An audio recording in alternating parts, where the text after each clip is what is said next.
Halo teman-teman, kali ini kami dari kelompok 1, kami akan membahas tentang siswa yang mengalami hambatan atau intellectual disability dan layanan pendidikan yang tepat. Sebelumnya, perkenalkan dulu nih, anggota dari kelompok 1.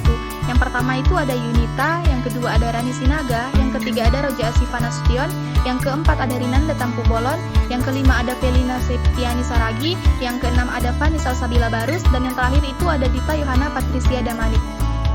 Apa sih definisi dan istilah dari disabilitas intelektual?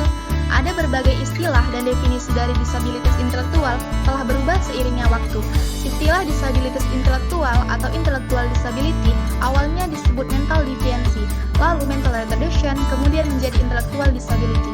Pada tahun 2007, ketika AIDD mengubah namanya yang awalnya American Association on Mental Retardation menjadi American Association of Intellectual and Developmental Disabilities yang disingkat AAIDD.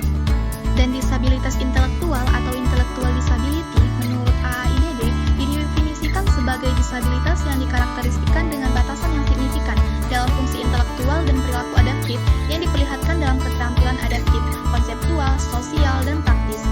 Disabilitas ini terjadi sebelum berusia 18 tahun.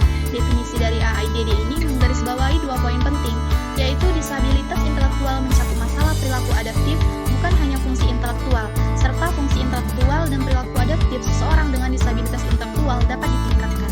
Dan selanjutnya kita sampai di bagian kategori intellectual disability. Ada intelijensi atau intelligence yang mengacu pada kemampuan mental umum siswa untuk memecahkan masalah, memberi perhatian pada informasi yang relevan, berpikir abstrak, mengingat informasi dan keterampilan yang penting, belajar dari pengalaman sehari-hari, dan menggeneralisasi pengetahuan. Intelijensi anak dapat diukur dengan melakukan tes seperti skala intelijensi Wechsler untuk anak atau Wechsler Intelligence Scale for Children. Anak dengan disabilitas intelektual memiliki IQ score di bawah 70 atau lebih rendah dalam skala Wechsler.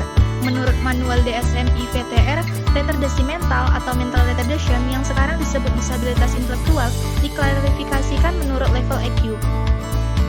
Yang pertama itu ada mild mental retardation, IQ 50 sampai 55 sampai 70. Ada moderate mental retardation, IQ 35 sampai 40 sampai 50 bahkan sampai 55. Ada severe mental retardation, IQ 20 sampai 25 bahkan sampai 30 sampai 40. Ada profound mental retardation, IQ di bawah 20 sampai 25. Created using Powtoon.